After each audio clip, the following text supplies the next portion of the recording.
Hello friends, అందరికీ నమస్కారం. Welcome back to my channel. ఈరోజు ఈ వీడియోలో గోబీ 65ని ఇంట్లోనే చాలా ఈజీగా, చాలా సింపుల్గా ఎలా తయారు చేసుకోవాలో ఈ వీడియోలో చూద్దాము. ఈ గోబీ 65 పైన క్రంచీగా, లోపల సాఫ్ట్గా, చాలా అంటే చాలా టేస్టీగా ఉంటుందండి. ఇంకెందుకు లేటు, వీడియోలోకి వెళ్ళిపోదాం రండి. నేను ఇక్కడ ఈ గోబీ 65 చేయడానికి ఒక మీడియం సైజు క్యాలీఫ్లవర్ని అయితే తీసుకొని మనకి కావాల్సిన సైజులో చిన్న చిన్న ముక్కలుగా కట్ చేసుకొని తీసుకోవాలండి.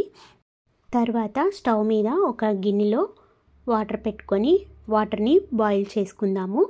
వాటర్ హీట్ అయిన తర్వాత మనం కట్ చేసుకున్నటువంటి క్యాలీఫ్లవర్ పీసెస్ని అందులో వేసుకొని ఒక 2 or 3 minutes జస్ట్ బాయిల్ చేసుకుందామండి. మరి ఎక్కువ కుక్ చేసుకోవద్దు. ఎక్కువ కుక్ చేసుకున్నామంటే మరి మెత్తగా అయిపోతాయి. ఇలా హాట్ వాటర్లో వేయడం వల్ల ఏమైనా సన్న పురుగులు ఉన్నా ఏమున్నా కూడా వచ్చేస్తాయండి. దానికోసంగా అలా హాట్ వాటర్లో ఒక 2-3 minutes అయితే బాయిల్ చేసుకొని తర్వాత మనం ఎందులో అయితే మిక్స్ చేసుకోవాలనుకుంటున్నామో ఆ బౌల్లోకి తీసేసుకుందాము. ఇక్కడ నేను ఈ పౌడర్ని ఎగ్జిబిషన్లో అయితే తీసుకున్నానండి. ఎగ్జిబిషన్లో చికెన్ 65 అట్లా అమ్ముతూ ఉన్నారు. ఈ ఒక్క పౌడర్ వేసుకున్నామంటే చాలండి. ఇంకైతే ఏమీ వేయాల్సిన అవసరం లేదు. కారం కానీ సాల్ట్ కానీ ఏం అవసరం లేదండి. జస్ట్ ఈ ఒక్క పౌడరే, ఈ ప్యాకెట్ అనేది ఒక 3 times అయితే వస్తుందని చెప్పారండి వాళ్ళు. మీడియం సైజు క్యాలీఫ్లవర్కి 3 times వస్తుంది అని చెప్పారు. ఇంక ఏమీ మనమైతే వేసుకోవాల్సిన అవసరమే లేదండి. జస్ట్ ఈ పౌడర్తో కొద్దిగా వాటర్ వేసి మిక్స్ చేసుకున్నామంటే సరిపోతుంది. ఇలా ఈ పౌడర్తో కాకపోయినా మనం ఇంట్లో కూడా గోబీని ఈజీగా చేసుకోవచ్చండి. అది ఎలా చేయాలనేది నేను మళ్ళీ మరొక వీడియోలో చూపిస్తాను. చూడండి, ఈ విధంగా అయితే కలుపుకొని పక్కన పెట్టుకోవాలి. తర్వాత డీప్ ఫ్రైకి సరిపడినటువంటి ఆయిల్ పెట్టుకొని ఆయిల్ హీట్ అయ్యాక ఒక్కొక్కటిగా ఆయిల్లో వదులుకోవాలండి. ఇలా క్యాలీఫ్లవర్ పీసెస్ని ఒక్కొక్కటి వేసిన తర్వాత ఫ్లేమ్ని మీడియం ఫ్లేమ్లోకి టర్న్ చేసుకొని బాగా ఎర్రగా వేగేదాకా వేయించుకోవాలండి.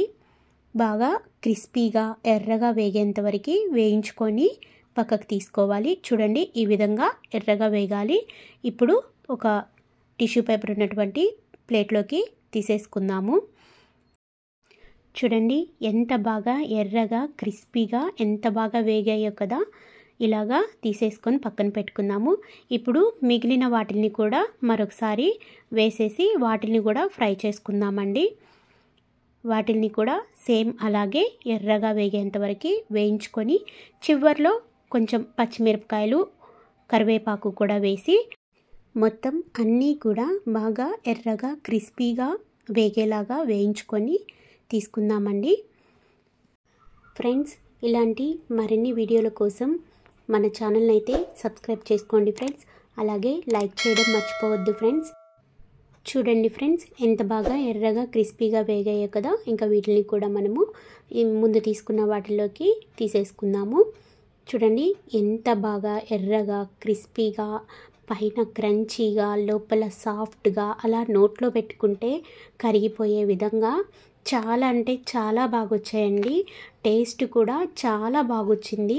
చూడండి, ఆ ఒక్క పౌడర్ వేసుకొని మనం చేసుకుంటే ఇంత సింపుల్గా గోబీని మనము ఇంట్లోనే ఈజీగా చేసేసుకోవచ్చండి. మీరు కూడా ఎప్పుడైనా ఎగ్జిబిషన్కి వెళ్ళినప్పుడు, ప్రతి ఎగ్జిబిషన్లో కూడా ఇవి పెడుతున్నారండి.